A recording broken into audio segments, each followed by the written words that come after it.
Les Connors sont déjà en place et disputent leur dernière minute de balle.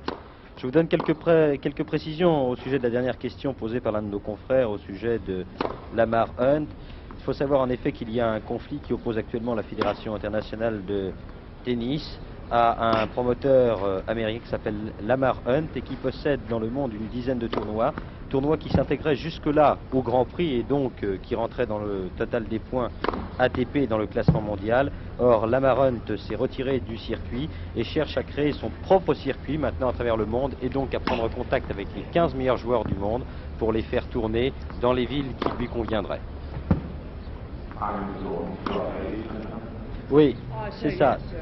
Voilà, Tiriac étant le manager depuis maintenant 4 ans et demi de Guillermo Vilas, il est évident que Lamar Hunt contacterait en premier lieu Ion Tiriac et qu'ensuite Tiriac et Vilas en discuteraient avant de prendre une décision. Mais en tous les cas, c'est une grave crise, il faut le dire, François Geoffroy, qui menace le tennis d'aujourd'hui et qui risque où l'on risque de retrouver une situation antérieure avec les tournées professionnelles auxquelles participaient Lever, Rosewall, Gonzalez dans les années 60 et qui les avaient privés des grands tournois et du tennis amateur.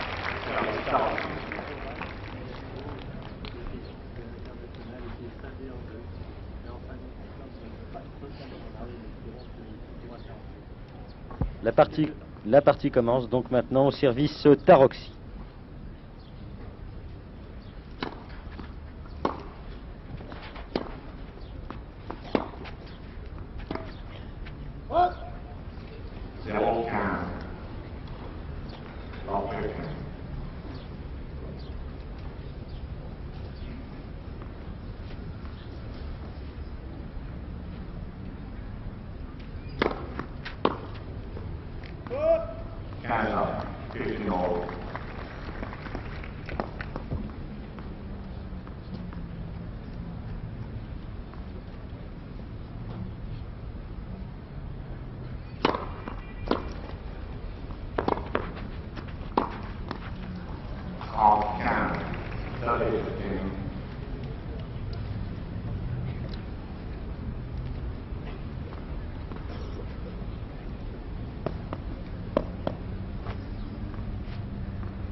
Canada, 50 all.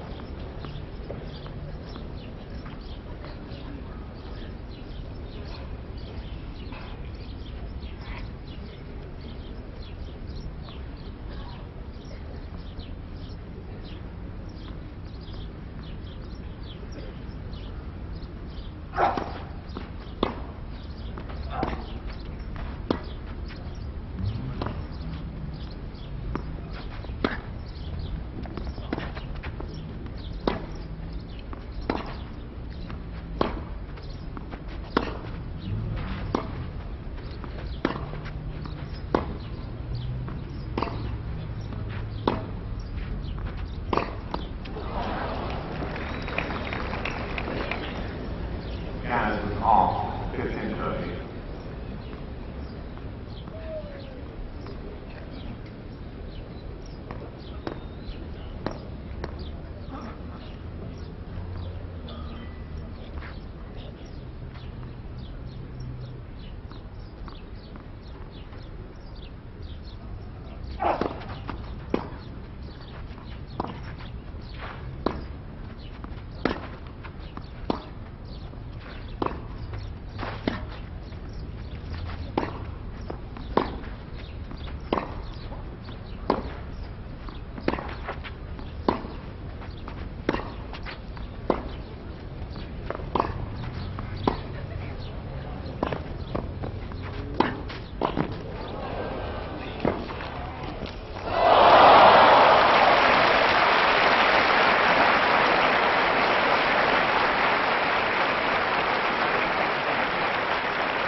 Down, on, the battlefield.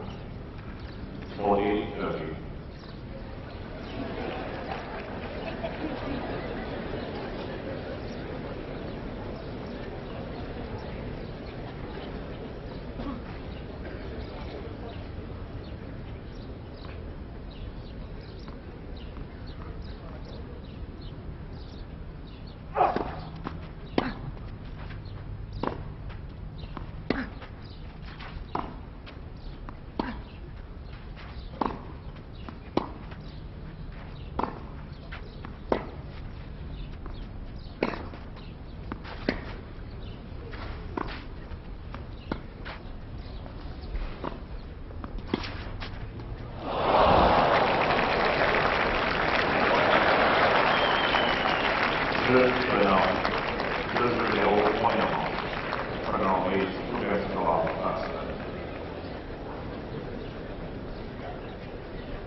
Canada, 50 all.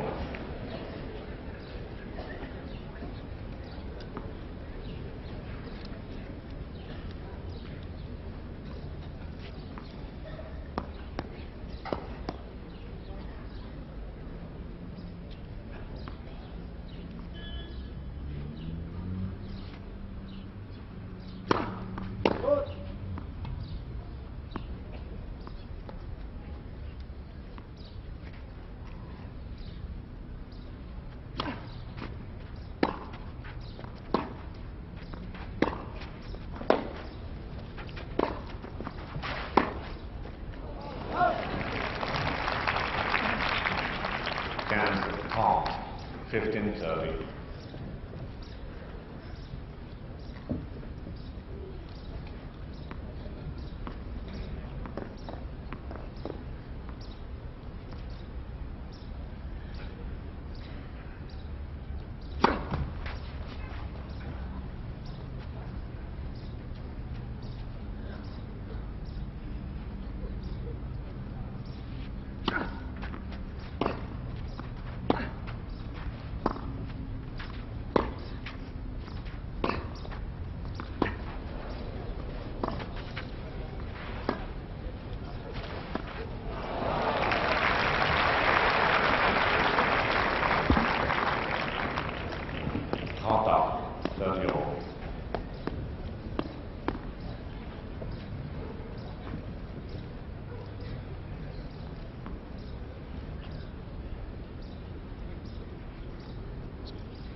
Quarante, 30, 40, 30.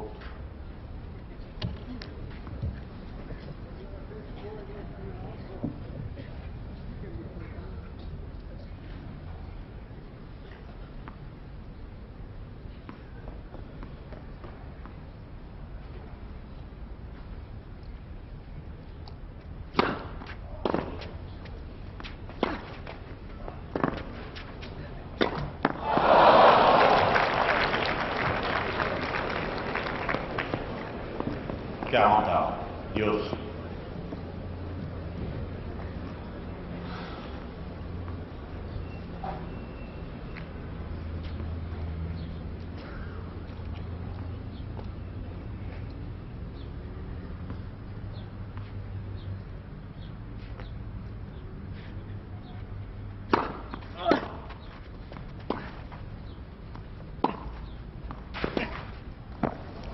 Avantage, Connasse.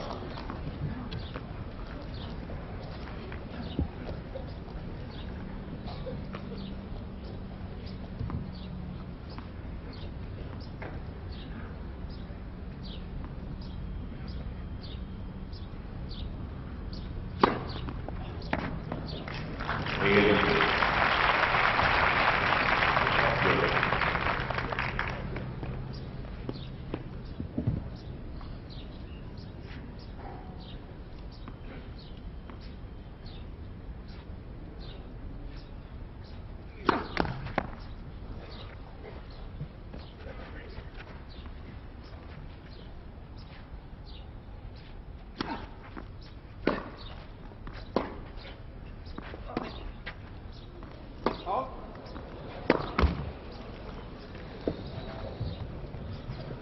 Avantage, Tauxi.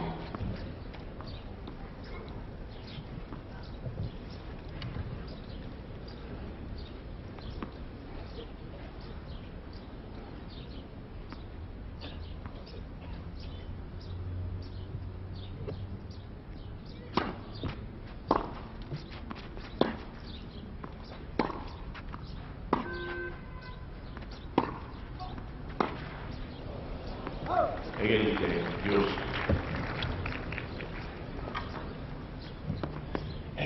Ou vous vous accroupissez ou vous restez derrière, à cause des publicités ici. Asseyez-vous sur la chaise.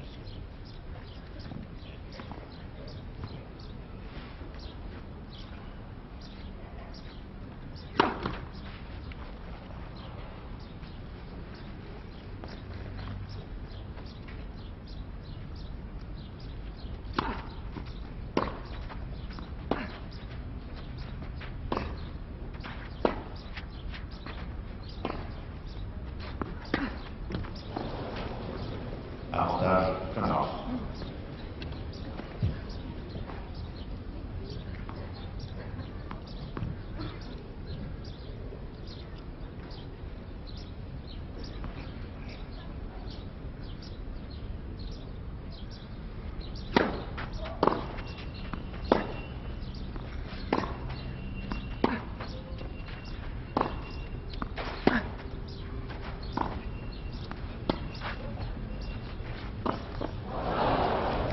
Égalité. Use.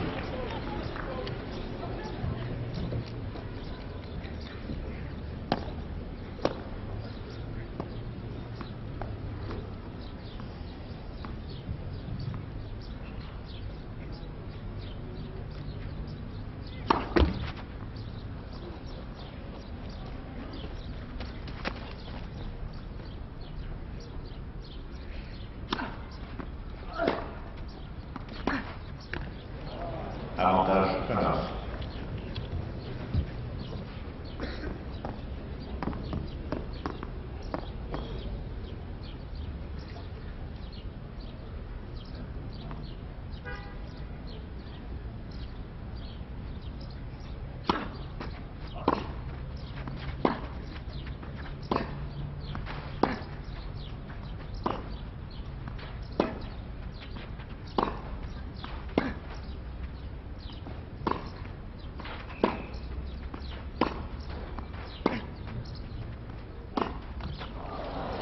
Égalité. Use.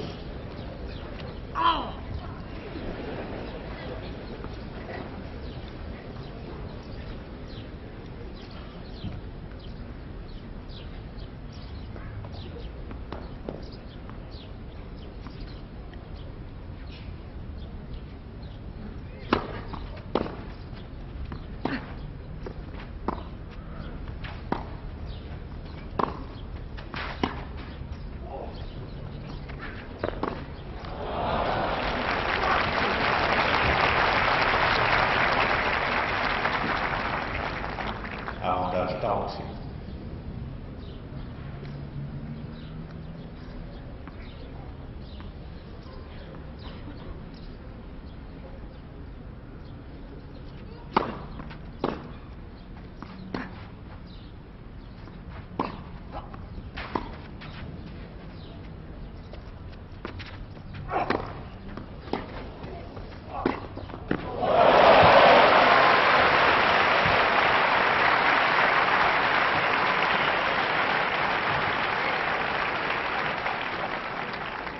Égalité. Use.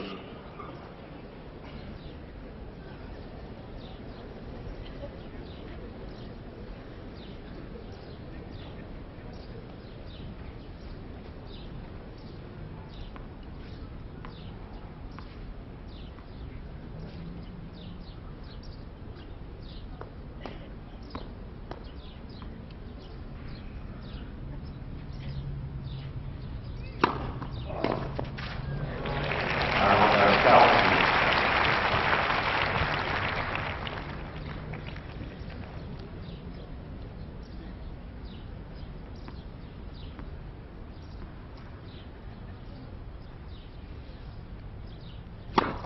Let.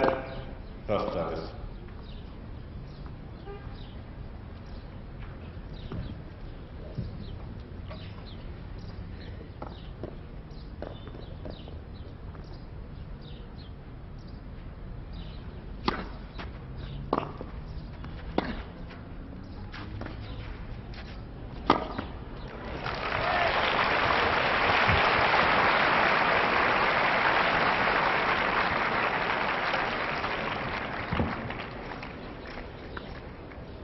Jeu Taoxy.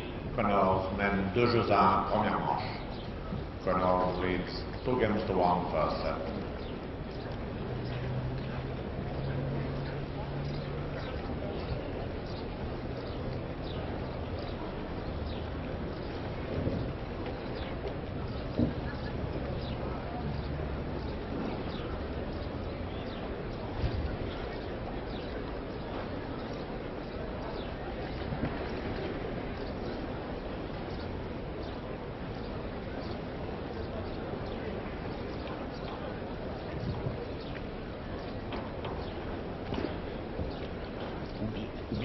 Vous avez compris ce que je vous ai dit tout à l'heure. Oui, c'est ça, assis là, ça va. Non, assis là, c'est bon. Non, mais là,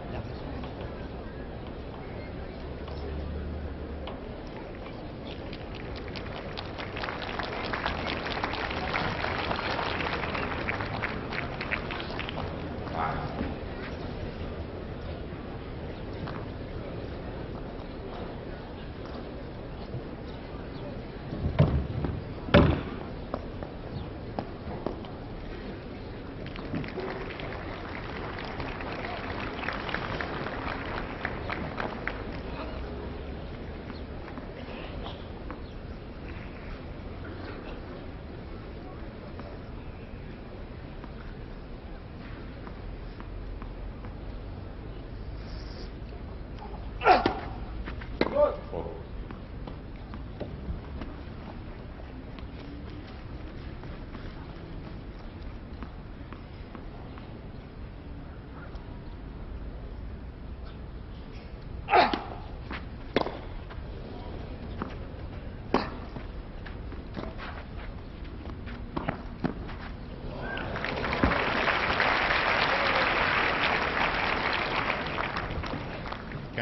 Zero, 15 love.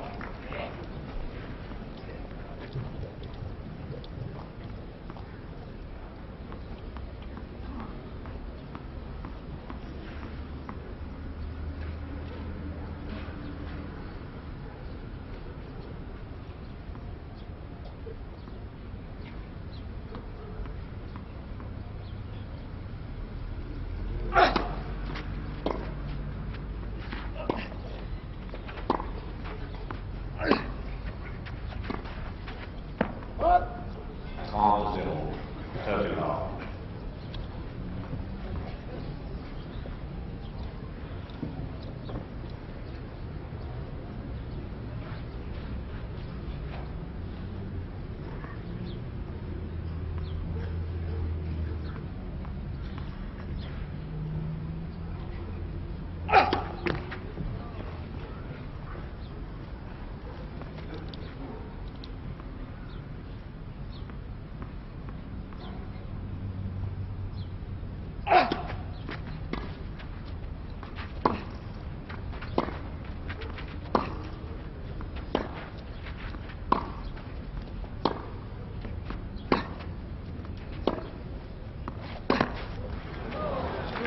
Off hands. 30-15.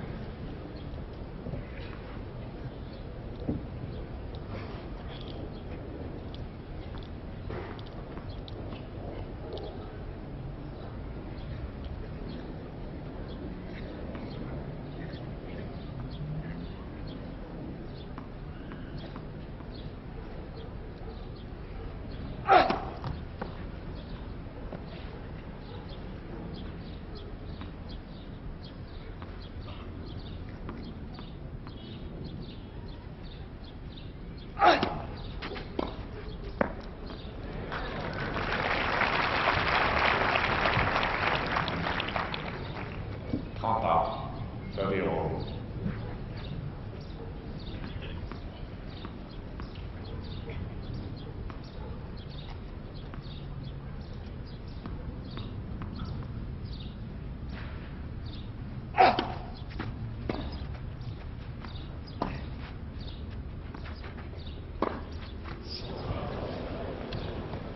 Down, up, 40-30.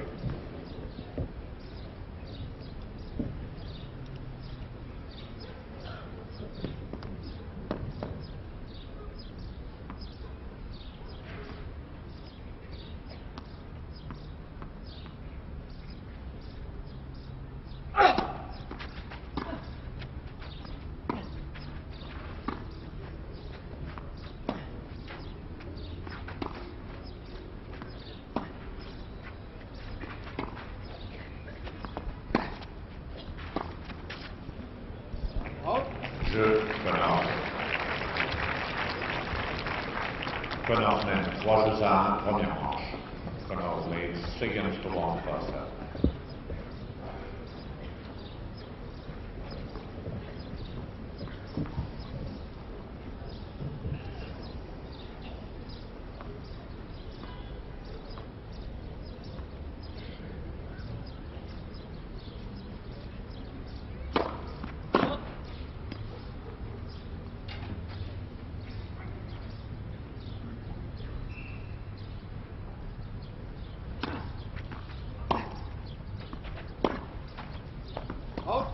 Zero, 15, love 15.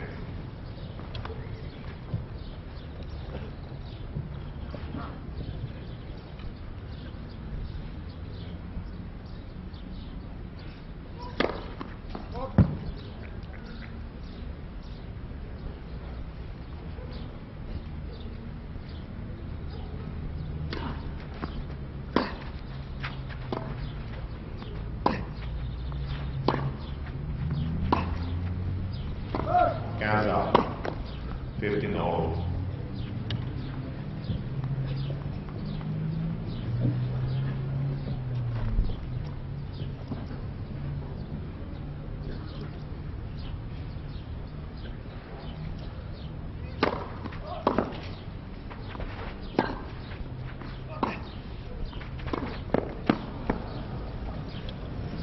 Guys at top, 15-30.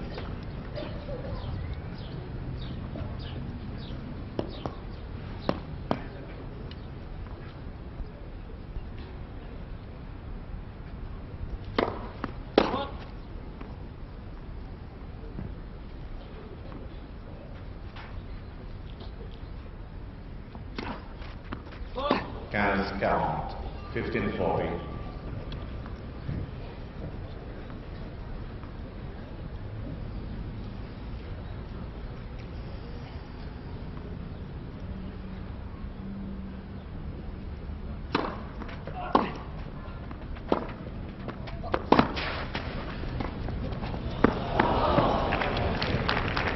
Je commence.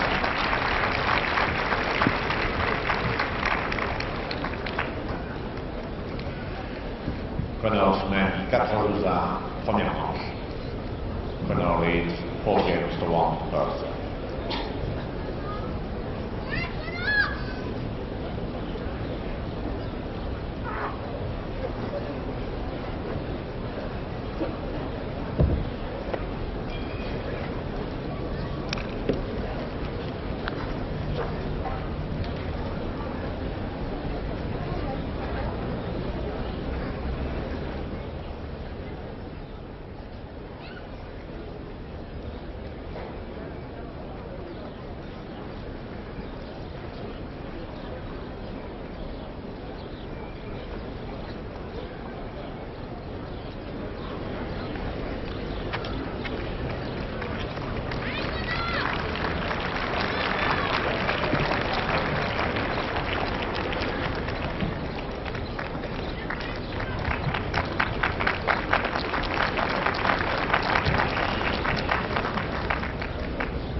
Guys 0, 15 love.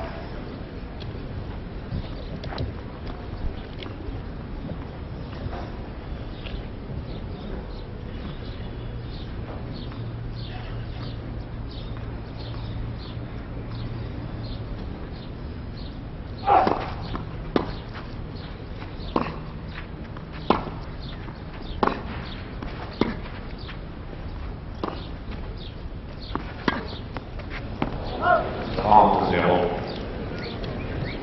7 love.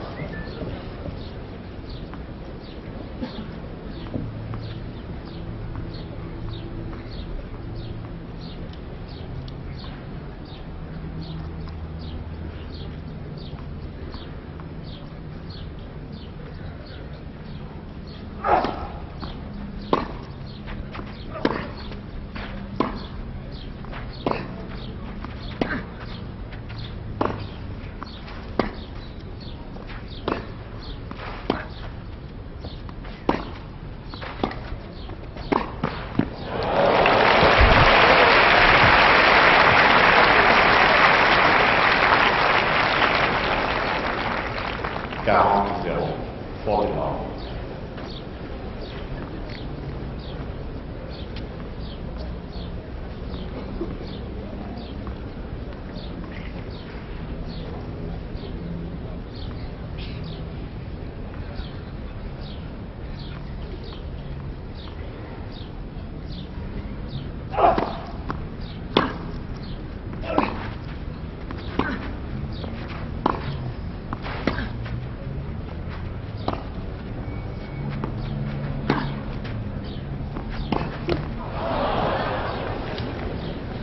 Quarante 15. 40 15.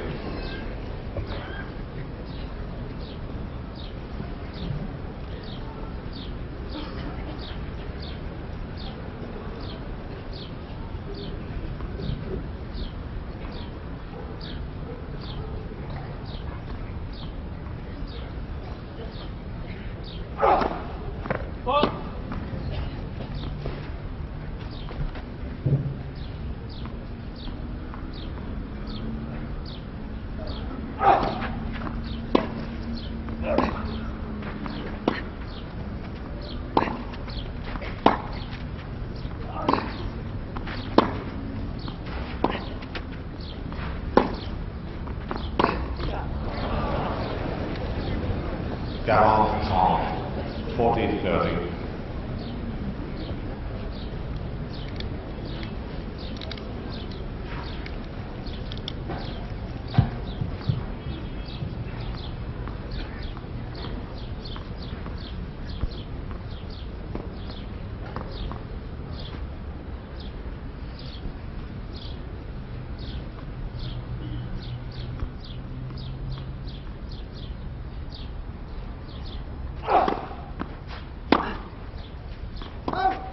Jeu, commence. 5 jeux d'armes, première manche. Commence. Leads 5 games to 1, first set.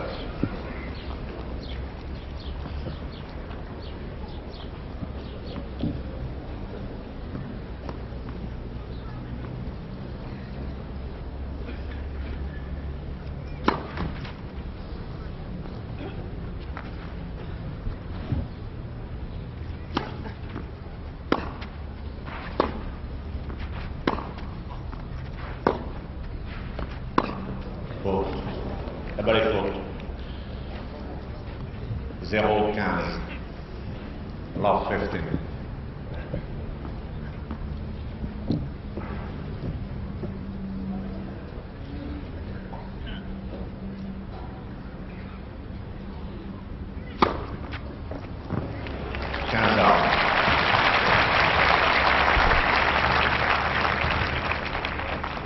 $15 all.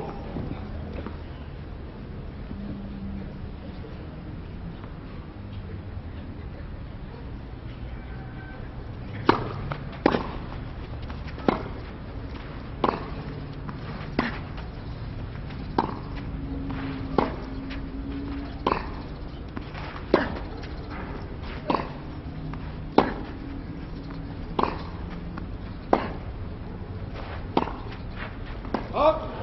30-15. 30-15.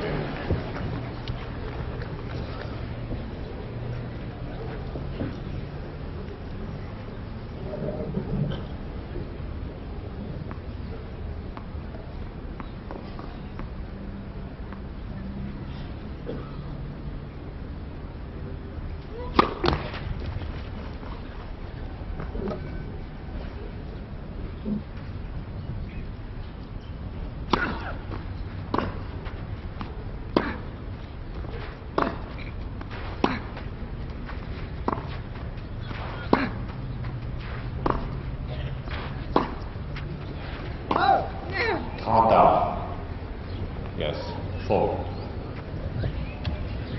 30 all.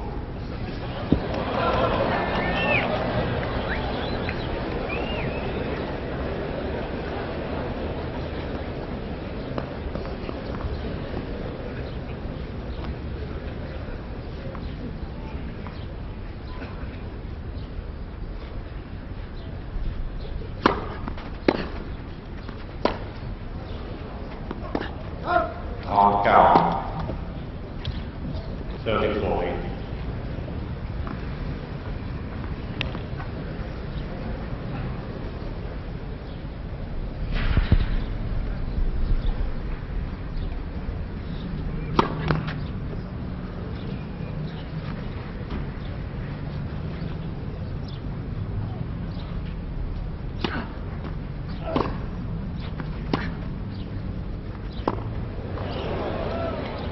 Count. Use.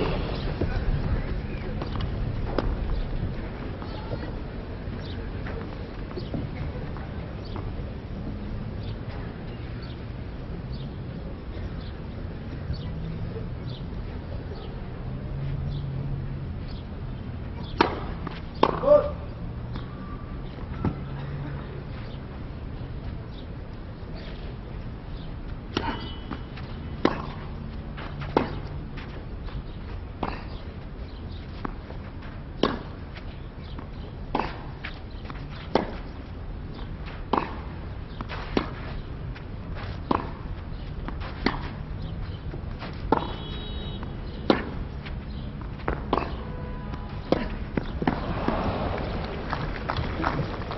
Avantage, Connors.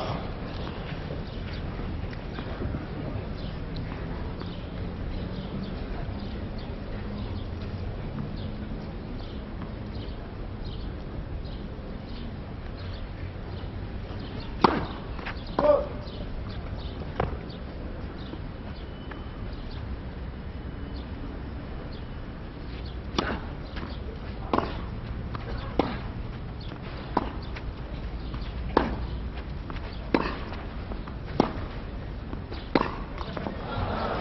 Égalité.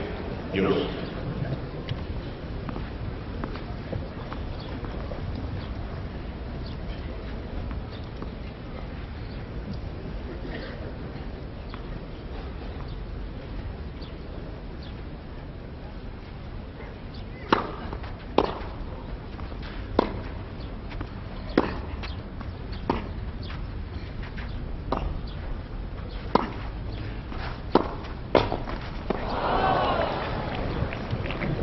Avantage Connors.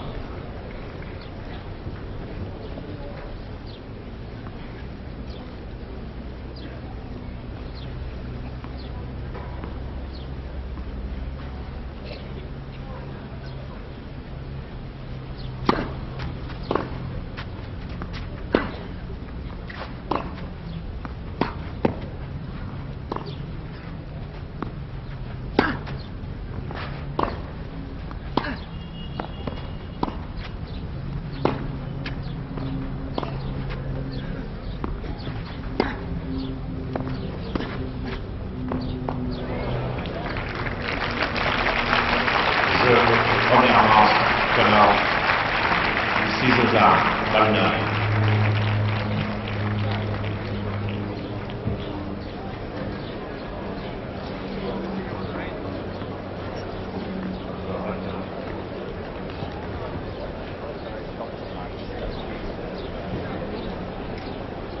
When you judge. No, he's there.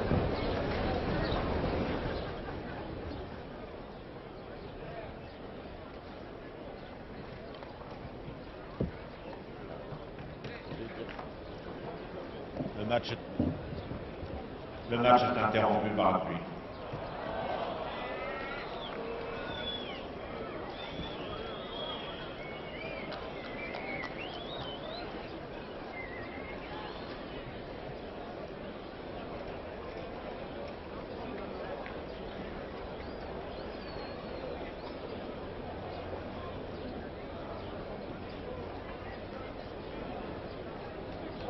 Fact. Mais l'arbitre, il tombe debout, ça fait.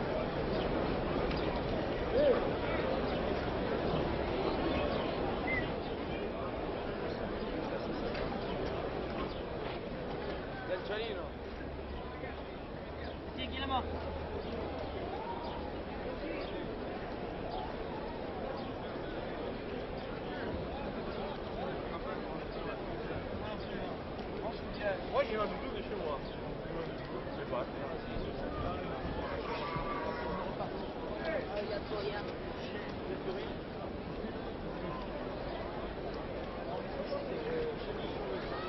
Il y a 3 semaines qu'il s'en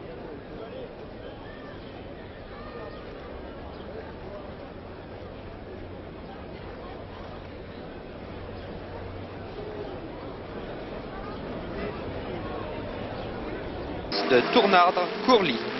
5e, encore une Honda de Vandeval 8 Hertz. 6e, la Kawasaki numéro 4 de Roche et Lafont qui avait animé tout le début de la course avec une fantastique bagarre contre les Américains, Baldwin, Aldana qui eux pilotaient la Honda numéro 1. Voilà. Si on vous retrouvera, Christian, à 14h45 pour le dernier quart d'heure, en souhaitant qu'il n'y ait pas d'envahissement de la piste comme tous les ans, et que la course puisse ainsi compter pour le championnat du monde d'endurance. Ça n'a pas été le cas l'an dernier, la course a dû être interrompue avant les 24 heures fatidiques. Alors tout de suite, ils sont sur le cours d'après mon image. Christian Kidet, vous êtes à Monte-Carlo, le temps est un petit peu plus clément et on va assister à une demi-finale intéressante, déjà commencée d'ailleurs entre Connors et Tarocci. À vous, Christian.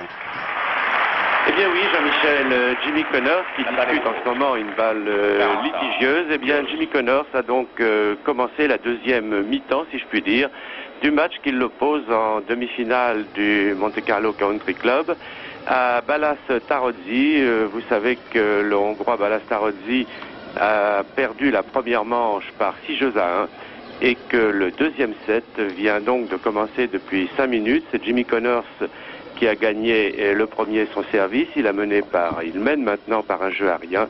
Et actuellement, sur le service de Balastarozzi, les deux hommes sont à égalité, 40 partout.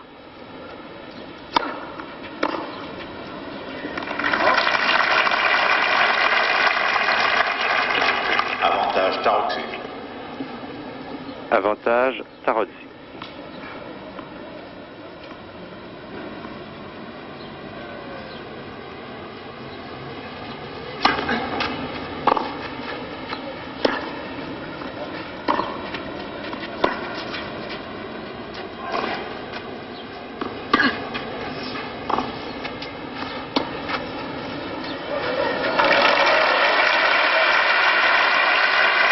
Bonne amortie du Hongrois Tarozzi qui vient donc d'égaliser à un jeu partout. Il faut noter que Tarozzi joue beaucoup mieux qu'il ne l'a fait hier avant que le match soit interrompu par la pluie. Et notamment, on doit remarquer les excellentes premières balles de service de Tarozzi. Et c'est Jimmy Connors maintenant qui est au service.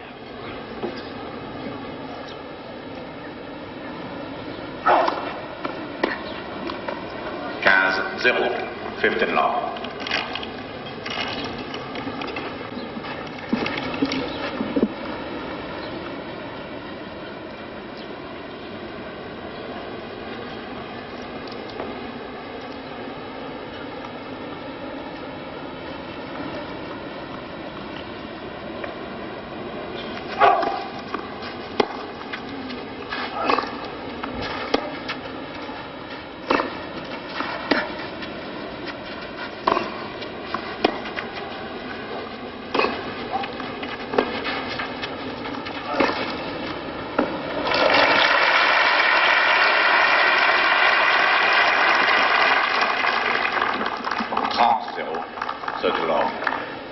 Donc 30-0 sur le service de Jimmy Connors qui s'adapte de mieux en mieux à la fameuse terre battue européenne. Il n'est pas monté une seule fois au filet.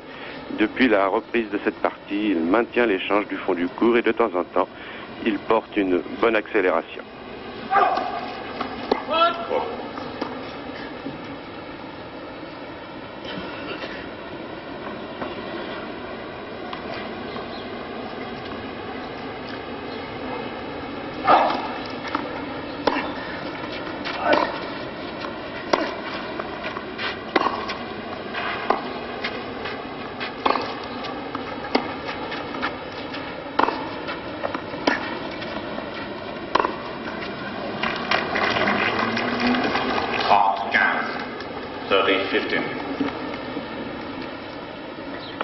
Toujours sur le service de Connors qui, je vous le rappelle, avait hier emporté facilement la première manche par 6-1. Il me semble que ce sera peut-être un peu plus difficile pour lui aujourd'hui.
Voilà, et le jeu pour Connors, dont nous avons vu l'une de ses premières montées au filet.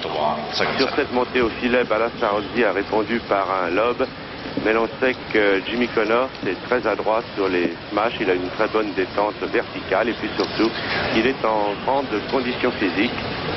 On sent que Jimmy Connors considère cet Open de Monte Carlo comme un excellent tournoi de préparation pour les internationaux de Roland-Garros et je l'ai rencontré tout à l'heure alors qu'il arrivait au stade. Il m'a dit mon ambition cette année c'est de gagner Roland-Garros et je fais tout pour m'y préparer dans les meilleures conditions. Il est certain que la façon dont joue Connors depuis le début de cet Open de Monte-Carlo est très révélatrice de ses ambitions sur terre battue.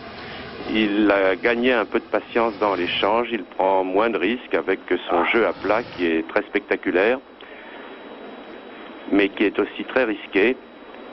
Eh bien, il semble que Connors apprenne à jouer avec un peu plus de sécurité. Vous voyez que le temps est plus clément aujourd'hui sur la Côte d'Azur, alors qu'hier, et que Connors et Tarozzi ont refusé hier soir de terminer leur match sur court couvert et à la lumière artificielle. C'est la raison pour laquelle nous n'assistons qu'à une demi-finale aujourd'hui au service Tarozzi.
C'est la preuve que Jimmy Connors est devenu très patient dans l'échange sur terre battue et que c'est lui finalement qui a obtenu le dernier mot.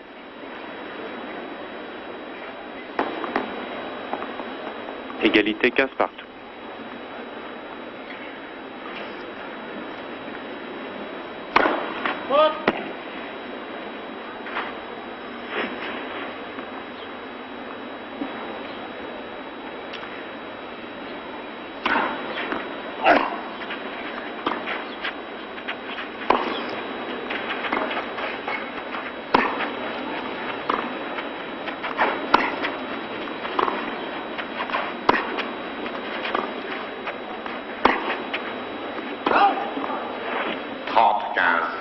La balle était faute, la balle de Connors était faute, 30-15.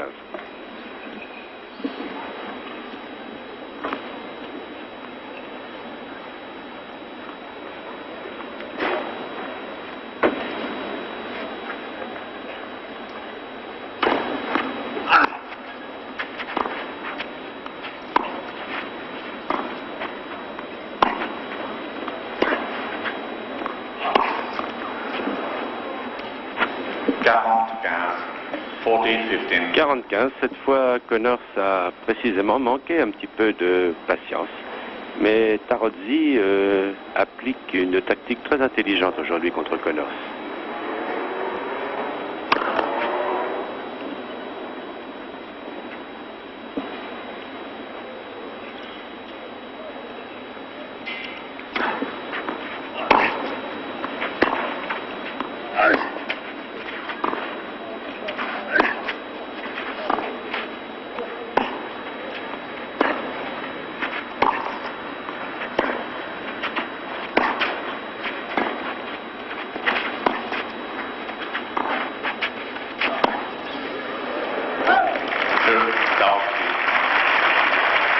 Jeu pour le Hongrois qui joue très intelligemment contre Connors. Il se contente de remettre une balle un peu cotonneuse à la façon dont pratiquait Jean-François Cojol.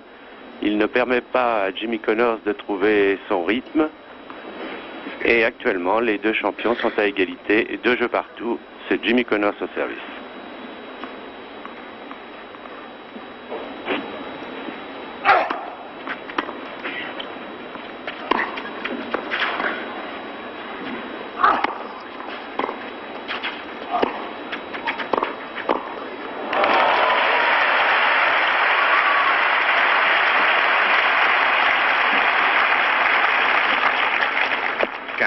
Zero, 15 long.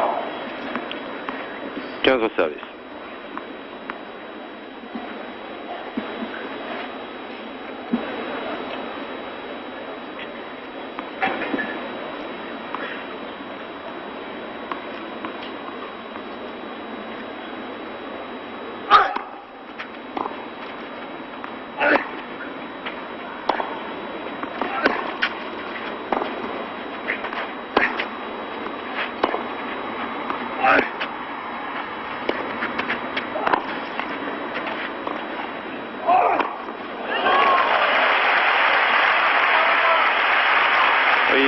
Superbe smash encore une fois de Connors qui est vraiment excellent sur les balles hautes 30-0. et qui mène 30-rien sur son service alors que dans le second set les deux hommes sont à égalité 2 jeux partout.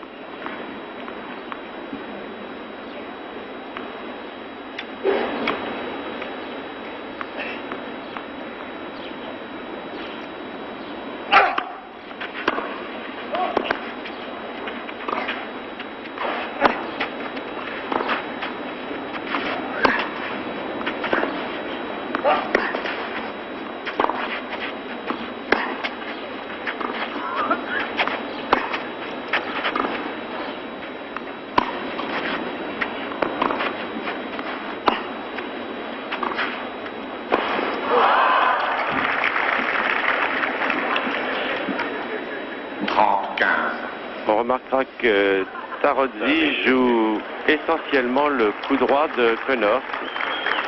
C'est un coup qu'il réussit très bien, mais sur lequel il n'a pas beaucoup de sécurité, car sa balle passe à quelques millimètres à chaque fois au-dessus du filet. Il faut peu de choses pour que la balle reste bloquée dans le filet. Tarozzi l'a bien compris. Il évite le revers de Connors, qui est très légèrement supérieur à son coup droit. 30-15.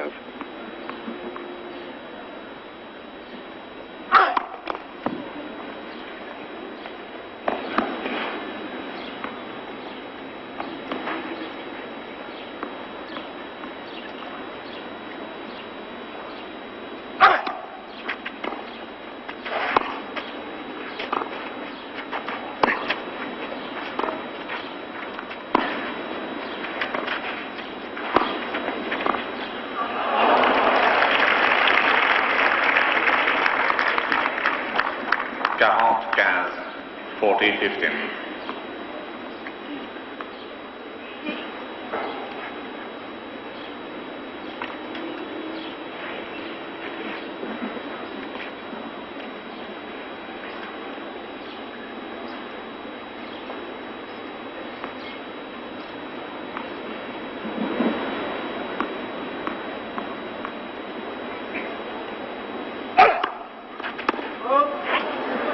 Je l'ai vu sur la ligne, mais je ne suis peut-être pas suffisamment bien placé pour pouvoir juger.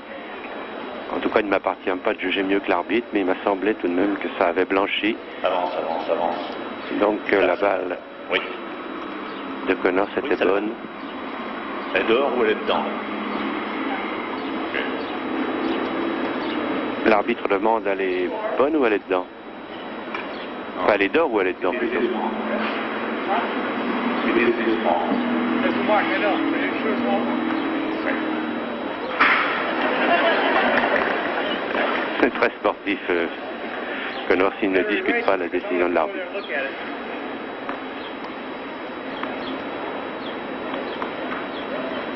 Donc elle est jugée faute.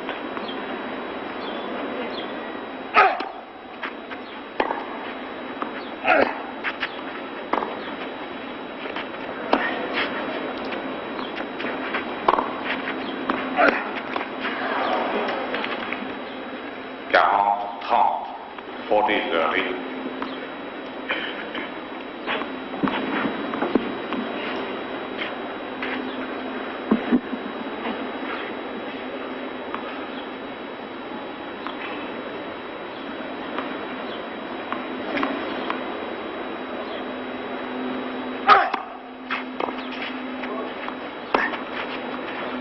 La balle est annoncée faute. Oui, un des juges de ligne a annoncé que la balle était faute, ce qui a bien sûr troublé Balázs Tarozzi alors que la balle était bonne. Je dois dire que là, vraiment, Jimmy Connors est de très bonne composition.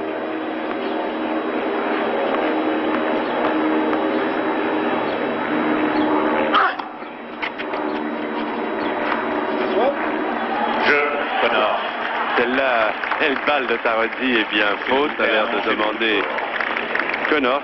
Effectivement, la balle du Hongrois était sortie d'au moins 30 cm. J'en vois encore la marque sur le terrain. Si bien que c'est Connors qui mène par 3-2, mais qui n'a pas la partie tout à fait aussi facile qu'hier après-midi. Car le Hongrois a eu évidemment toute la nuit pour réfléchir à la façon dont il fallait jouer Jimmy Connors, que l'on donne favori maintenant de cet Open de Monte-Carlo. Il retrouvera en finale Guillermo Vilas, qui lui aussi semble très bien préparé pour les grands affrontements sur terre battue. Alors que nous voyons en ce moment Mireille Mathieu qui assiste avec plaisir à cette demi-finale.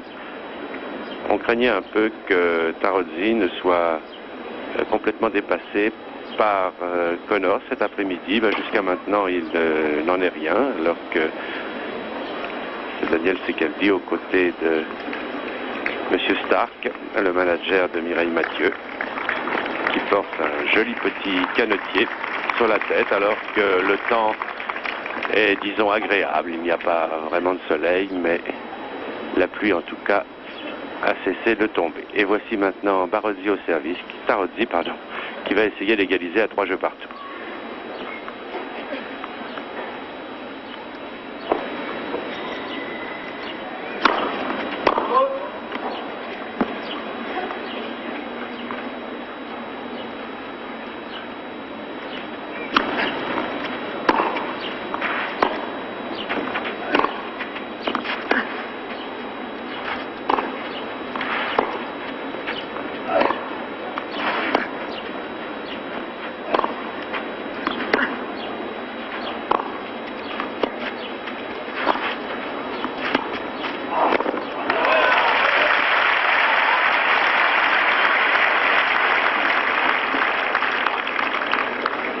Lot 15.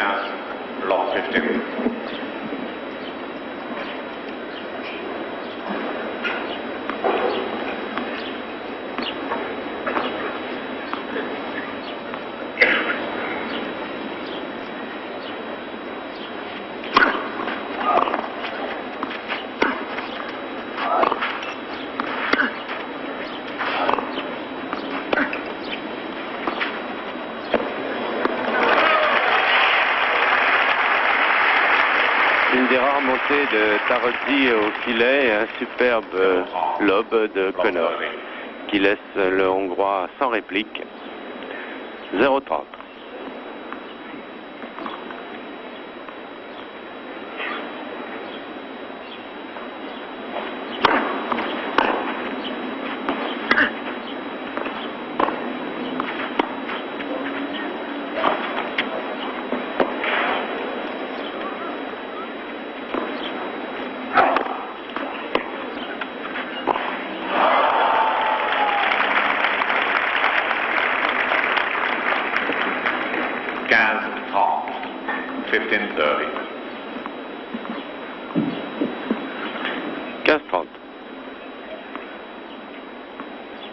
Connors avait fait le plus dur et il a manqué une balle relativement facile au filet.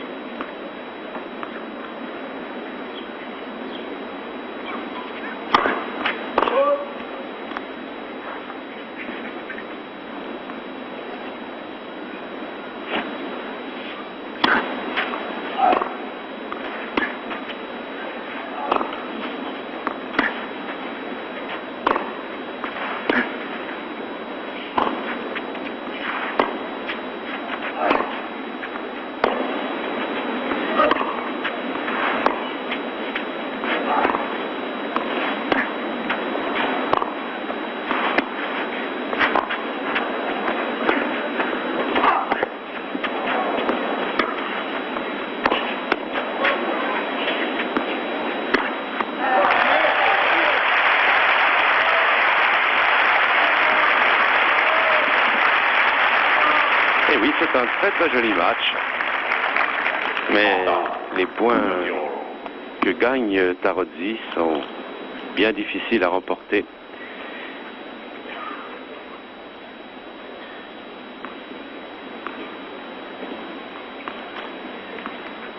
Et d'ailleurs, après presque 20 minutes de jeu, il paraît déjà assez éprouvé. Pourtant, Balázs Tarozzi est encore jeune, il n'a que 26 ans. 40-30, une balle d'égalisation à 3 jeux partout.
Avantage Connors.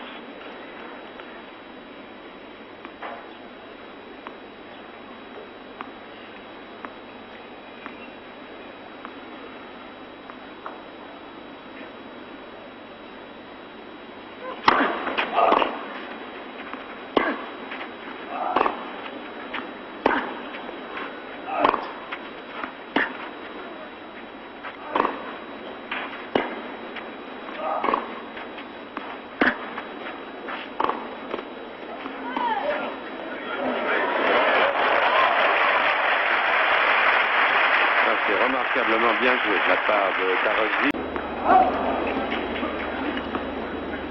40. Yos.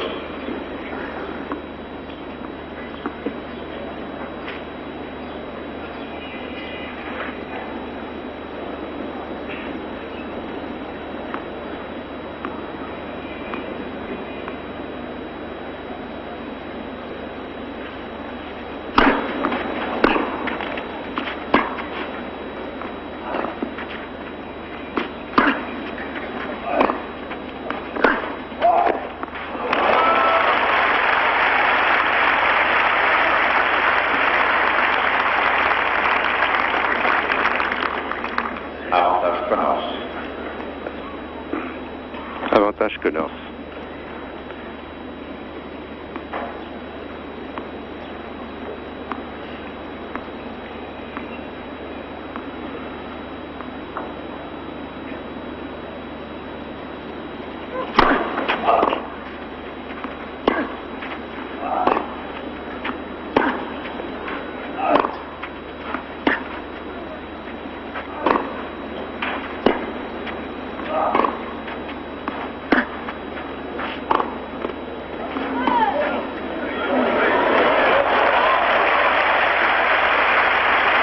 C'est remarquablement bien joué de la part de Tarozzi qui était sur une balle sur laquelle il était en difficulté. Il a finalement réussi à faire le point par une amortie croisée de toute beauté.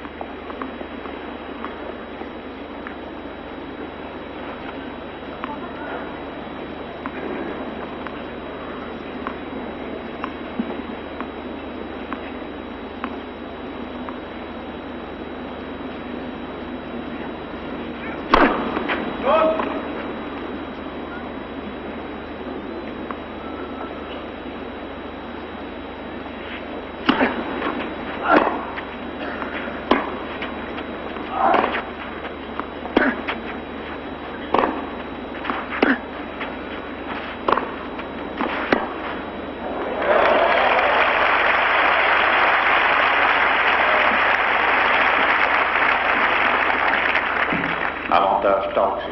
Oui, bonne balle décroisée qui a surpris Connors et avantage Tarozzi.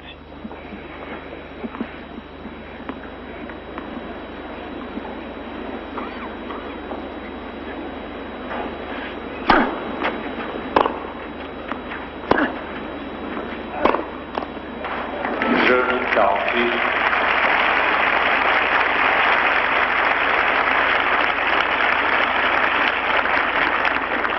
Trois jeux partout, seconde manche. Voilà Tarozzi qui égalise à 3 jeux partout, alors que Connors avait pourtant fait le forcing pour essayer de prendre le service de son adversaire, mais n'y est pas parvenu. Bonne résistance de Tarozzi aujourd'hui face à un Connors qui, une fois encore, fait toute la partie et tout le spectacle. C'est lui qui attaque et Tarozzi défend bien.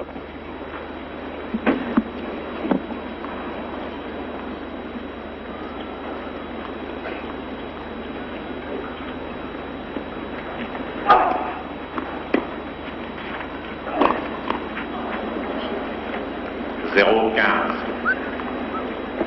Long 15.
Zéro 30. Long service.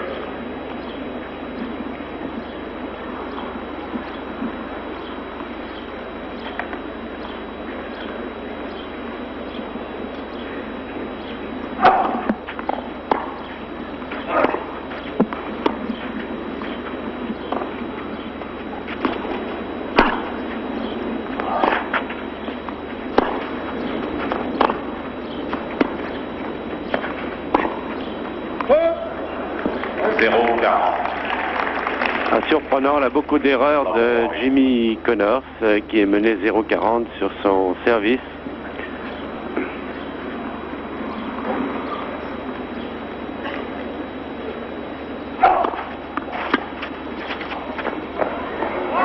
$15.40.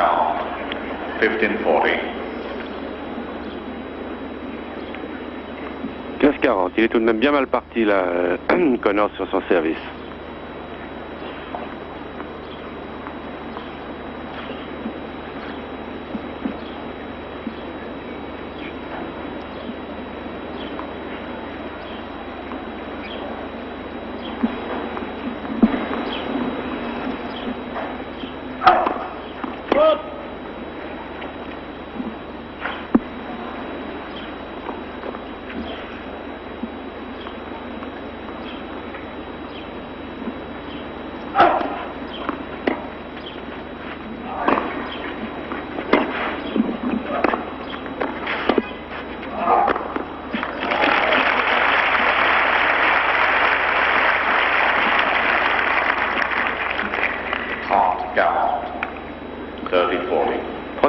Si bien que l'Américain est revenu de 0,40 à 30,40. Maintenant, il fait le forcing, bien sûr. Il n'a plus rien à perdre dans ce jeu. Il faut à tout prix qu'il recolle à son adversaire et il n'hésite pas à monter au filet, à bousculer un petit peu la cadence.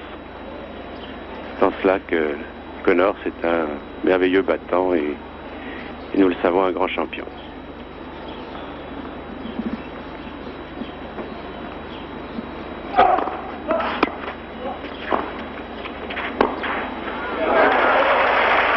Ça fait rien, Connors avait joué le coup comme il fallait, il avait passé un bon service, il l'a suivi au filet, mais Tarozzi qui a repris un peu confiance en ses moyens, et bien l'attendait, le guettait et a réussi un passing shot qui permet, c'est la surprise de cet après-midi, qui permet à Tarozzi de prendre le premier dans ce second set, le service de Connors, et de mener maintenant par 4 jeux à 3. Eh bien, ça n'est pas du tout la physionomie de la rencontre que l'on attendait, car après la facilité avec laquelle Connors s'était débarrassé de Tarozzi dans le premier set hier après-midi, je vous rappelle 6 jeux à 1, on pensait qu'il n'y aurait guère de lutte aujourd'hui entre les deux champions. Il faut savoir que Tarozzi est un bon joueur moyen, il est classé 18e à l'ATP et que c'est en général un bon faire-valoir. Il réussit assez bien dans les tournois, mais il ne franchit que rarement les portes des quarts de finale ou des demi-finales. Et aujourd'hui, Tarozzi est en de bonne disposition. Il a probablement bien fait de ne pas accepter de jouer hier soir sur court couvert, puisqu'aujourd'hui il a trouvé les moyens de contrarier un peu le jeu de Connors.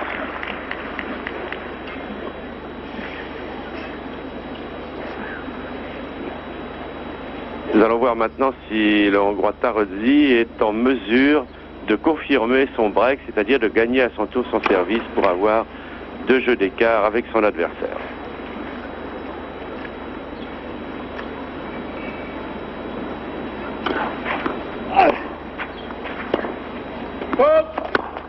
Zéro 15, love 15.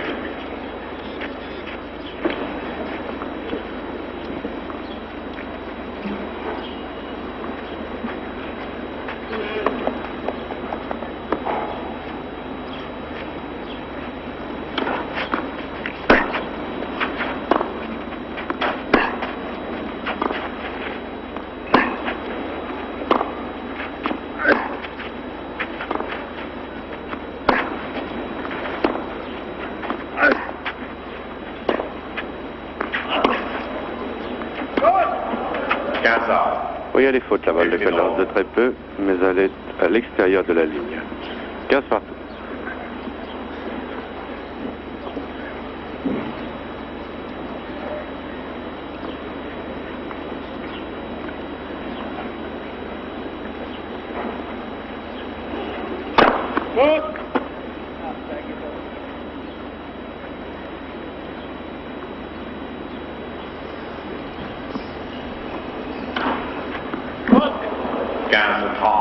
Double faute.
Précisément la différence qui peut exister entre Tarozzi, bon joueur moyen, et Jimmy Connors, qui se situe parmi les 3 meilleurs mondiaux.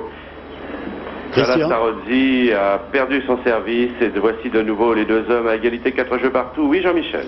Oui, je rassure tout de suite les passionnés de tennis. On va être obligé de vous laisser pendant quelques minutes puisqu'il y a également des fanatiques de la moto qui nous attendent. Arriver maintenant dans moins de 13 minutes, mon chronomètre, aux 24 heures du Mans Moto. Alors, rassurez-vous, vous qui aimez le tennis, vous verrez les autres balles de cette partie surprenante où un Connors est en train, pour l'instant, d'avoir quelques difficultés face à un Tarozzi dont on donnait pas cher au départ de cette rencontre. En tout cas, tout de suite avec Christian Vorisvik, on va retrouver, et vous voyez l'horloge ici, à moins de 12 minutes, les fanatiques de la moto et toujours une Kawasaki avec Chemarin en tête. Alors ce qui est un peu surprenant, Christian, c'est qu'on a beau changer les motos, puisque Chemarin était sur Honda l'an dernier, et finalement on retrouve toujours les mêmes hommes en tête de la course. C'est dire que c'est la revanche de l'homme sur la mécanique un peu, non? Effectivement, Jean-Claude Chemarin, dont le nom était intimement lié à celui de Christian Léon, qui malheureusement nous a quittés l'année dernière. Il avait été accidenté au Japon au cours d'essais privés. Chemarin est donc le symbole de l'endurance et toujours aux premières places de ces courses de 24 heures. Il ne reste plus que 11 minutes, mais 11 minutes, les concurrents ayant volé 3 minutes au départ, ça ne fait plus que 8 minutes. 8 minutes peut-être, car comme d'habitude, les spectateurs risquent d'envahir le circuit et à ce moment-là, on est obligé d'arrêter la course et cela pose un problème pour homologuer cette course de 24 heures qui doit compter pour le championnat du monde pour la première fois. Je vous donne le classement. Premier est donc la Kawasaki numéro 3, Christian Huguet, Jean-Claude Chemarin. C'est Christian Huguet qui est actuellement la pilote. Deuxième, la Honda Segal de Gierden, Wolfgang Gierden, Dominique Auguin. C'est une moto dont le moteur est préparé en France et ce moteur est monté dans une partie cycle fabriquée en Italie. Troisième, une autre Honda privée, la numéro 28, pilotée par Houdin Coudray. C'est Coudray qui la pilote actuellement. Quatrième, une Japoto, pilotée par Tournadre Courly. C'est Tournadre qui est actuellement à son guidon. Cinquième, une autre Honda, la numéro 19, de Vandeval et Buitert. Et sixième, la Kawasaki numéro 4 de Roche et de Lafont. Roche et Lafont avaient animé le début de la course. Nous avions assisté à une fantastique bagarre opposée aux Américains Baldwin et Aldana qui pilotaient la Honda numéro 1. Et puis la Honda a cassé son moteur. Elle a été éliminée car l'Américain a voulu revenir dans le mauvais sens à ses stands. Et les commissaires ont dû la mettre hors course, tandis que Roche est tombé à 217 km à l'heure dans le chemin au bœuf. Et il a perdu beaucoup de temps, il a ramené sa moto en la poussant, il a perdu beaucoup de temps. Et depuis, cette machine a des ennuis d'allumage. 28 abandons pendant ces 24 heures. Il reste donc 27 concurrents et seulement 4 motos européennes, 3 Laverda et une moto Gulti. C'est un petit peu dommage de voir dans ces courses d'endurance uniquement que des japonaises et que les firmes européennes soient aussi mal représentées. Mais pour courir en endurance, il faut de l'argent et pour avoir de l'argent, il faut vendre des motos et tout le monde sait que la majorité des motos sont japonaises. Nous pourrions peut-être demander à Jean-François Dunac, qui est actuellement le long des stands, la température, Jean-François. Eh bien, la température menace d'être très chaude malgré le temps qui fraîchit de plus en plus, Christian. Malgré les importantes forces de police, les spectateurs qui sont vraiment très très nombreux, largement une bonne cinquantaine de mille, qui sont groupés sur 20 mètres de large sur toute la longueur des stands, en face des stands. Donc ont tous avancé et je pense qu'on devrait, comme d'habitude et selon la tradition, voir une arrivée volée avec spectateurs au milieu de la piste. Nous pourrions peut-être parler un petit peu des futurs vainqueurs, Christian Huguet. Christian Huguet est un spécialiste de l'endurance, il a déjà triomphé sur tous les circuits européens. C'est un pilote extrêmement complet. Il a d'abord piloté des Honda, puis depuis 4 ans, il est officiel Kawasaki. Jean-Claude Chemarin, lui, a 29 ans. Il a à son actif 4 titres de champion d'Europe et de nombreuses victoires au bol d'or avec Christian Léon. Chemarin actuellement tourne en 1 minute 53, 1 minute 54. Aux essais, il tournait en 1 minute 42. C'est dire que maintenant, les pilotes ne prennent plus aucun risque. Plus de risques sur le plan pilotage, mais aussi plus de risques sur le plan mécanique. Il ne faut pas risquer une casse mécanique à maintenant 4 minutes, 5 minutes de l'arrivée.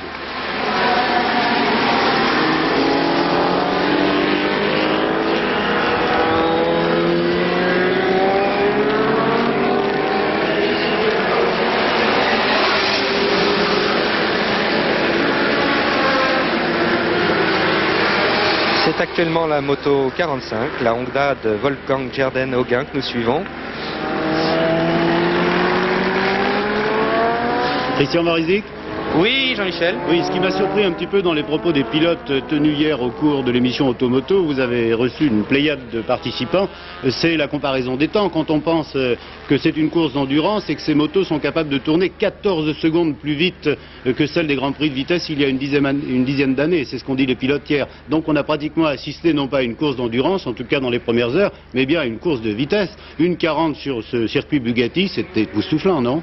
C'était époustouflant et c'était un petit peu de la folie. Ces deux équipages de tête, Lafont Roche et Baldwin Naldana, sont partis dans ces 24 heures comme pour un Grand Prix. Et nous ne pensions pas que cela pouvait durer très longtemps, ni sur le plan pilotage. Lafont nous déclarait dans Automoto que c'était très très épuisant, nerveusement, de pouvoir soutenir une cadence aussi rapide. Et puis d'un côté il y a eu la mécanique chez les Américains et du côté français la chute de Roche, malheureusement, mais n'importe comment il n'aurait pas pu soutenir ce train beaucoup plus longtemps à mon avis. Oui, j'ai aperçu aussi les spectateurs déjà sur la piste, j'ai bien l'impression que ça va être interrompu avant les 15 heures fatidiques. Hein. Oui, il reste environ 6 minutes à la pendule des stands, 6 moins 3 ou 4 qui avaient été volés au départ. Donc nous sommes à 2-3 minutes de l'arrivée. Et finalement, si la course était interrompue par les spectateurs à 1 minute de l'arrivée, ça ne sera peut-être pas tout à fait dramatique, mais elle le sera sûrement. Jean-François, dans les stands? Eh bien, dans les stands, on attend de toute manière. Maintenant, les pilotes, vous l'avez dit, se promènent parce qu'ils tournent vraiment très très lentement. Je suis dans le virage du raccordement, il passe vraiment très très très lentement. On ménage la mécanique, maintenant c'est terminé, rien ne peut changer. Et de toute manière, une fois de plus, cette course a encore tourné pratiquement à l'avantage des motos privées, puisqu'on peut dire qu'il n'y a qu'une seule moto d'usine qui gagne, avec 2 Suzuki au départ, 2 Honda et 2 Kawa. Prouver que 2 motos deux motos d'usine dans les premières places, c'est quand même assez exceptionnel. Et je crois que c'est un petit peu la nouvelle caractéristique de l'endurance depuis quelques temps, parce que ça tourne un petit peu comme au Boulder 80, à savoir que toutes les motos d'usine cassent, elles vont trop vite et ça laisse quand même maintenant quelques chances aux motos privées. Maintenant, oh là là, Christian, je vois les spectateurs, ça y est, ça commence à traverser. Je pense que les motos ne feront pas un tour de plus. Effectivement, toujours ces mêmes images fantastiques. Et nous allons voir arriver la Kawasaki de tête au milieu de la foule. Les spectateurs envahissent, se précipitent vers la tribune. Olivier de la Garoulet, le speaker officiel, tente d'exhorter les motards à un petit peu de discipline, mais cela ne semble pas réussir. Et voici les motos qui pénètrent devant les stands. Et elles ne pourront pas vraisemblablement faire un tour de plus.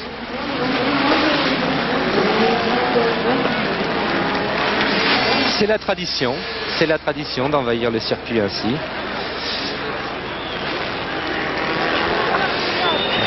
Jean-François, vous êtes peut-être au milieu de cette cohue.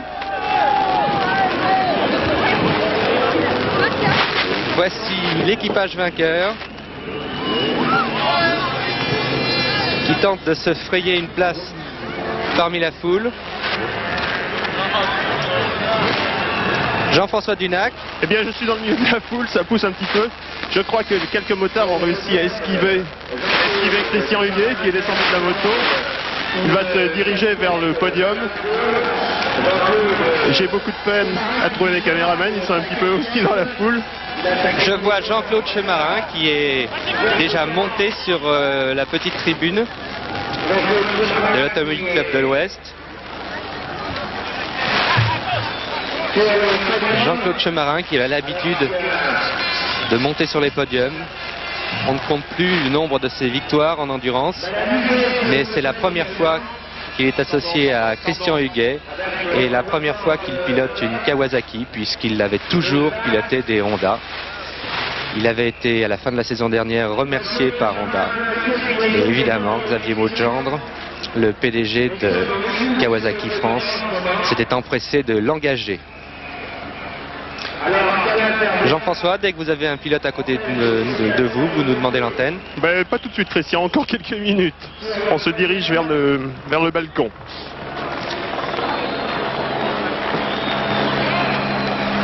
C'est réellement fantastique, cette foule qui se précipite, cette foule de motards. pour acclamer leurs idoles. Ils brandissent leurs casques, des drapeaux. Christian ? Oui. À mon chrono, ça a fait 23 heures et 58 minutes de course.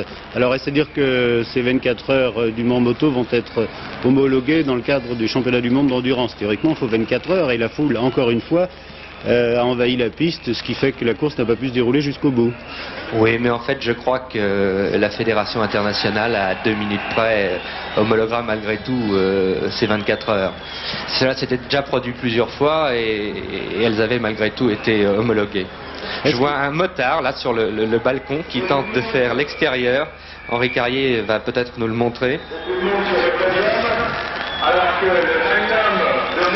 C'est de la folie. Au niveau du podium, on lance du champagne et au-dessus, les motards lancent des bouteilles de bière. Et Jean-Claude Chemarin qui secoue son madame. Jean-Claude Chemarin est toujours seul sur le podium. Christian Huguet n'a pas encore réussi à le rejoindre.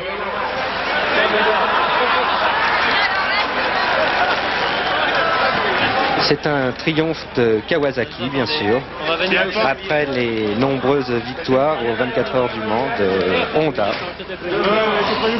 qui avait gagné ici au Mans, hors championnat, en 78, avec déjà Jean-Claude Chemarin et Christian Léon. En 79, toujours Christian Léon, Jean-Claude Chemarin. Et en 80, c'était encore une Honda, mais cette fois-ci pilotée par Marc Fontan et Hervé Moineau.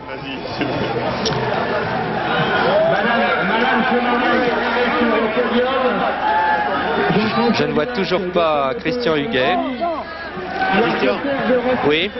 Moi j'ai aperçu par contre sur le podium Jean-François Dunac qui est à côté de Jean-Claude Chemarin. Alors peut-être pourrait-on récolter les impressions de celui qui devient l'une des idoles des motards, parce que quand même changer de machine et se permettre de l'emporter quand même sur une machine qui n'a jamais enlevé les 24 heures moto avec une Kawasaki, c'est une performance de pilote, il faut le souligner je crois. Alors tout de suite les impressions de Chemarin et puis on viendra au tennis parce qu'il se passe aussi des choses là-bas à Monte-Carlo. Absolument. Jean-François, quand vous voulez, Jean-François. C'est un petit peu compliqué. Encore quelques instants seront nécessaires. Vous voyez les prodiges qui sont faits par le caméraman, notre ami de la caméra HF, pour arriver à vous envoyer ces images avec la caméra mobile.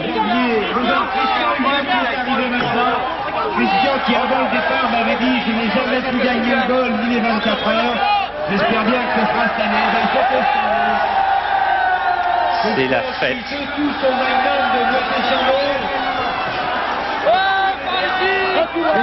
Dans quelques instants, je suis sûr que Jean-François va pouvoir... Je vais essayer là. Oui, tout de suite si vous pouvez Jean-François.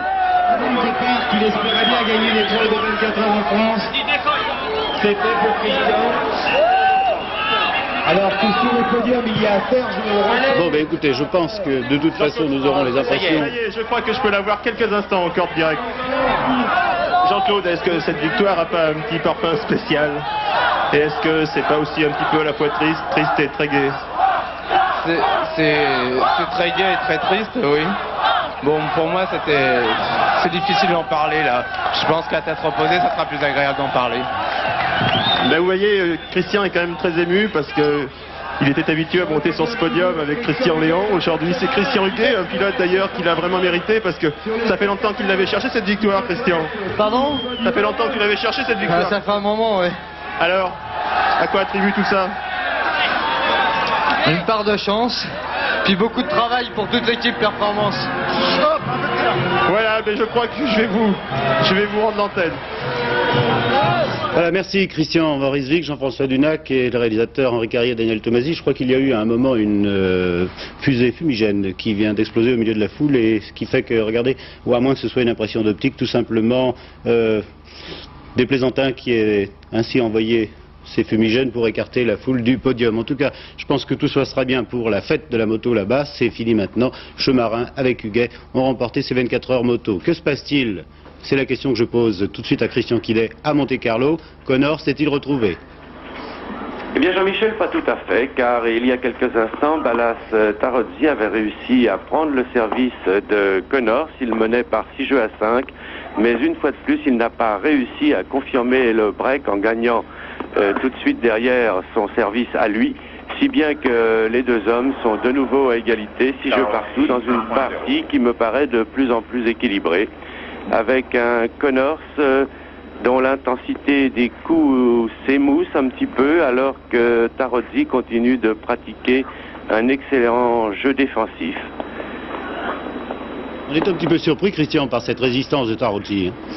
Oui, je pense que si la partie avait continué hier, Connors l'aurait remporté facilement en 2-7, mais aujourd'hui, Tarozzi a trouvé les moyens de répondre aux attaques incisives de Connors par une balle un peu cotonneuse et défensive qui met Connors en difficulté, qui casse le rythme de Connors. Heureusement pour Jimmy qu'il est un fantastique battant et que chaque fois qu'il perd son service, eh bien il trouve les ressources nécessaires et surtout les ressources plus morales que techniques pour aller chercher l'égalisation. Autrement, Tarozzi aurait peut-être déjà remporté la deuxième manche.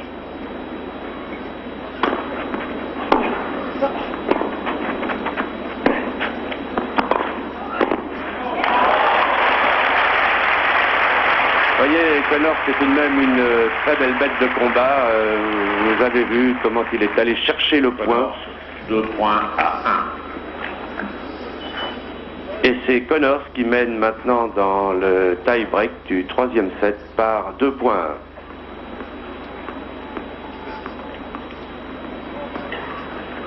Du 2e set.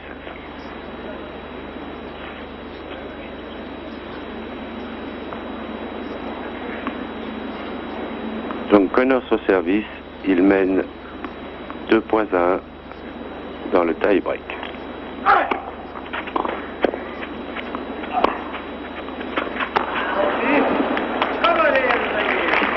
Connors 3-1. Connors mène maintenant par 3 points à 1. Et c'est encore à lui de servir, donc un bon avantage pour l'Américain. Alors que les deux hommes sont arrivés à 6 jeux partout.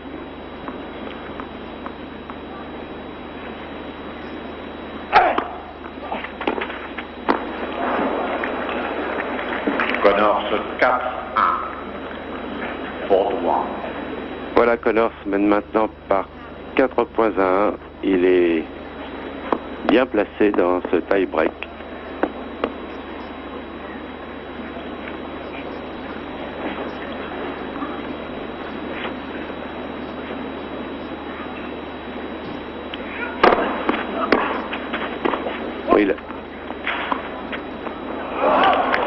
Oui, heureusement que la balle de Connors est faute, parce que Tarozzi, qui avait cru que son service était mauvais, a pendant quelques secondes cessé de jouer. Et effectivement, la balle de Tarozzi, je suis très bien placé, elle était faute. Alors Connors, par sécurité, l'a renvoyée. Tarozzi a eu un moment d'hésitation, puis finalement, quand il a vu que Connors jouait le point, il a continué l'échange. Mais Connors n'est pas très content non plus, là. Voilà, cela fait au score 4 points à 2 au bénéfice de Jimmy Connors, mais c'est à Tarozzi de servir encore une fois.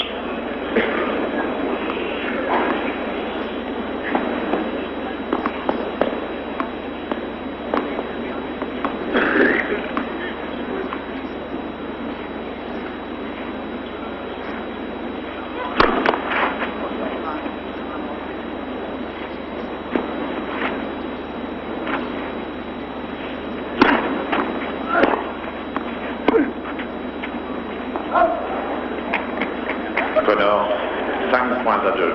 Oui, elle est faute la balle, donc 5 points à 2 pour Connors qui paraît agacé pour le moment.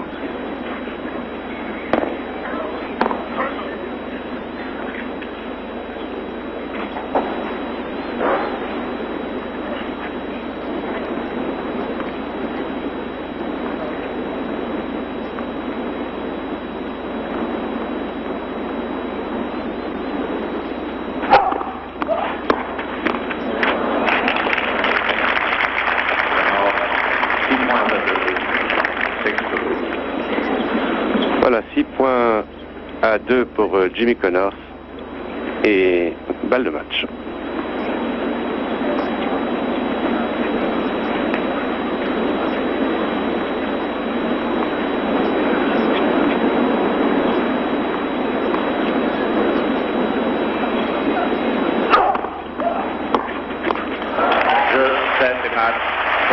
Voilà, c'est fait, Jean-Michel Lemieux. Jimmy Connors est donc qualifié pour la finale de cet Open de tennis de Monte-Carlo. Il y rencontrera demain lundi à partir de 14h Guillermo Vilas. Et je dois dire que c'est la meilleure finale possible de cet Open si l'on tient compte du fait que Björn Borg, blessé, a été battu prématurément au premier tour par le Paraguayen Pecci. Dans quelques instants, lorsque Tarozzi aura pris sa douche et que Jimmy Connors aura répondu aux questions des journalistes dans la salle des interviews, eh bien, nous assisterons à une demi-finale du double messieurs qui doit opposer deux Français, Noah Porte à un Suisse et un Hongrois, c'est-à-dire Gunther Tarozzi. Et c'est assez agréable de penser que le double français s'est qualifié pour cette demi-finale de l'Open de Monte-Carlo après avoir gagné la finale de l'Open de Nice. Donc vous savez que la légende veut que l'on dise que les Français depuis de nombreuses années ne réussissent pas à avoir une bonne équipe de double. Eh bien peut-être que cela va changer dans les années à venir puisque Noah et Porte commence à se bien comporter dans cette spécialité difficile et qui jusqu'à maintenant n'avait guère réussi aux Français. Voilà, on va donc remettre le terrain en état. Cette victoire de Connors est finalement logique contre Tarozzi. Tarozzi a offert une bonne résistance à l'Américain. Mais je vous l'ai déjà dit, on a pu juger de la différence de comportement sur le terrain qu'il y a entre ces deux champions. L'un qui ne s'avoue jamais battu et qui va forcer son destin, c'est-à-dire Jimmy Connors, et l'autre, Balas Tarozzi, qui joue davantage en dilettante, qui pratique un très beau tennis, mais qui n'a pas le même esprit de combat que Connors. C'est ce qui a fait la différence aujourd'hui. Oui, Jean-Michel. Vous avez eu des nouvelles de l'épaule de Borg, dont tout le monde parle? Oui, bien écoutez, Björn Borg a quitté de toute façon Monaco pour aller se reposer dans la villa qu'il possède dans une île suédoise. Donc nous n'avons pas pu discuter avec Björn Borg, mais j'ai parlé bien sûr de cette blessure avec des personnalités de la principauté qui ont pu parler avec Björn Borg. Je crois que honnêtement Jean-Michel Lemieux, on ne peut rien dire. Il est certain que Borg est légèrement blessé, qu'il souffre d'une sorte de tendinite à l'épaule, qu'il a des difficultés pour lever le bras, c'est-à-dire pour servir et pour smasher. Il faut savoir que Björn Borg a mené la vie dure à son organisme depuis 10 ans, qu'il remporte tous les tournois majeurs et qu'il ne faut pas s'étonner qu'un jour ou l'autre, il lui arrive ce genre de petits pépins. Combien de temps cela va-t-il durer? Je crois que personne ne peut le dire, pas même les médecins. En tout cas, ce qui est certain, c'est que Björn Borg est tout de même inquiet, qu'il a décidé de prendre 3 semaines de repos afin d'être prêt à disputer les internationaux de Roland-Garros. Pendant au moins 2 semaines, il ne fera aucun exercice physique et bien sûr, il ne jouera pas au tennis. Et puis ensuite, il fera progressivement des tests pour savoir s'il récupère la totalité de ses moyens. Voilà, on va accorder combien de temps maintenant à Tarozzi pour récupérer? Parce qu'il devrait théoriquement se présenter sur le court en compagnie de Gunther pour affronter Noah et Porte. Vous avez un petit favori là sur ce double? Bah, j'ai un petit favori sentimental. Je souhaiterais que ce soit l'équipe française parce que depuis bientôt 10 ans, nous cherchons une bonne équipe de double en France et peut-être pourrions-nous la trouver avec Porte et Noah. Vous savez que pour réussir en double, il faut bien sûr que les deux champions soient complémentaires et s'entendent très bien, ce qui est le cas, puisque Noah et Porte s'entendent bien dans la vie. Et puis il faut aussi, et de préférence, qu'ils aient l'un et l'autre un bon service, ce qui est encore le cas. Donc je pense que peut-être nous pourrions, avec ces deux jeunes champions, trouver enfin l'équipe de double qui nous manque en France depuis si longtemps. Encore que dernièrement, à l'occasion de la Coupe Davis contre l'Australie, nous avons été déçus du comportement de Porte et de Noah. Mais depuis cette Coupe Davis, eh bien, je crois qu'ils ont décidé au fond d'eux-mêmes d'essayer de réussir à faire des performances en double. Et ils ont déjà commencé à le prouver en remportant la finale du double du tournoi de Nice. Et en ce qui concerne la finale de demain, alors là, c'est une finale, on peut la qualifier de logique, entre Connors et Vilas, finalement. Après, oui, Jean-Michel, c'est la finale logique, bien sûr, en l'absence de Björn Borg. C'est même une finale que l'on verrait volontiers aux internationaux de Roland-Garros, car il faut savoir que Guillermo Vilas a toujours très bien réussi sur terre battue, qu'il est en très bonne disposition physique depuis le début de cette saison, et on connaît l'ambition de Connors de vouloir réussir à Paris, donc c'est presque une répétition, ça pourrait être en tout cas une répétition de Roland-Garros, et on devrait assister demain à une très belle finale entre un Guillermo Vilas qui possède un jeu qui s'adapte bien à la terre battue, qui est un remarquable renvoyeur, et Jimmy Connors qui est capable de maintenant de soutenir l'échange, avec ce petit côté en plus qui fait que par moment il est capable également de porter une accélération qui déborde son adversaire. Mais en tout cas, les deux hommes, à mon avis, sur la condition qu'ils affichent en ce moment, sont très près l'un de l'autre. Et nous voyons en ce moment, Jean-Michel d'ailleurs, Ion Tiriac, qui est le coach de Guillermo Vilas, et Ion Tiriac qui pense que Vilas fera une très belle saison cette année. Certains disent même que c'est le sorcier de Guillermo Vilas. Oui, vous me disiez, Jean-Michel, que... Non, je dis que certains qualifient même Tiriac de sorcier à propos de Vilas. C'est lui qui a fait Vilas véritablement. Oui, je crois qu'il ne faut pas exagérer le rôle du coach en tennis. Je pense que Ion Tiriac est surtout un homme très intelligent et qui donne de bons conseils à Guillermo Vilas. Vous savez, lorsque le joueur se trouve sur le terrain, qu'il est un bon ou un mauvais entraîneur, ça n'a plus beaucoup d'importance, car sur le terrain, le champion est vraiment seul. Alors peut-être que nous verrons dans quelques instants, Jean-Michel, l'interview de Connors par nos confrères de la presse écrite, enfin nous la verrons et nous l'entendrons. Et puis je pense qu'en ce moment même, eh bien, Noah et Ports sont peut-être en train de s'échauffer et d'échanger des balles sur un terrain annexe pour se présenter dans les meilleures conditions possibles face à Gunther Tarozzi. Alors vous avez levé les yeux au ciel pour savoir exactement si les matchs pourront continuer normalement cet après-midi. Oui, là encore, il est difficile de faire des pronostics définitifs. Disons que le plafond est bas, mais qu'il est stationnaire. Il me semble qu'il ne va pas pleuvoir et que l'on pourra assister à cette demi-finale entre Noah Ports contre Gunther Tarozzi. Disons, ce qui est dommage dans le cadre de ce tournoi, c'est évidemment l'élimination prématurée de Björn Borg, qui a un petit peu brouillé les cartes.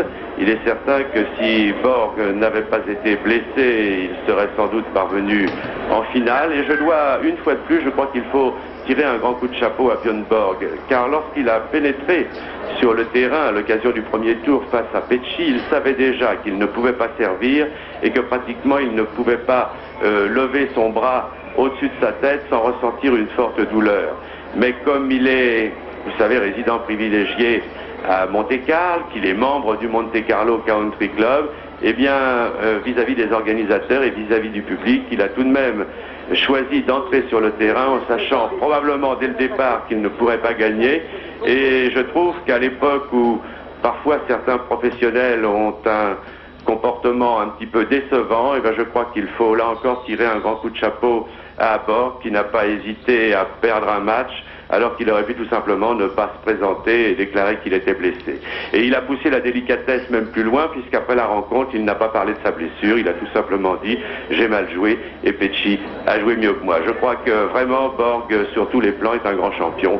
Mais là encore, il faut savoir qu'il a un geste qui n'est pas tout à fait orthodoxe, qu'il a beaucoup demandé à son organisme, et qu'il ne faudra pas s'étonner si un jour nous apprenons que Borg, à 25 ans, est obligé d'abandonner la compétition. Je pense qu'il a prouvé tout ce qu'il avait à prouver et que, à partir du moment où il sera un tant soit peu diminué physiquement, eh bien, il ne pourra plus continuer d'accumuler les records. Oui, je pense que de toute façon, il faudra attendre Roland-Garros, parce que là, si Borg abandonnait à Roland-Garros, ce serait vraiment que la machine est déréglée et on pourrait se poser des questions sur la suite de sa carrière. Mais quelle que soit l'issue de sa carrière, Borg a quand même prouvé qu'il était déjà un très très grand champion. Alors Christian, on est en train de gagner un peu de temps, là je ne vous le cache pas, parce que je suis parallèlement en train de regarder également les images de Liège-Bastogne-Liège, que vous pouvez voir également sur votre écran. Je vais demander à Jean-Claude Échinger de nous montrer cette vue d'hélicoptère. Vous savez qu'aujourd'hui, c'est finalement la dernière grande classique printanière de la saison.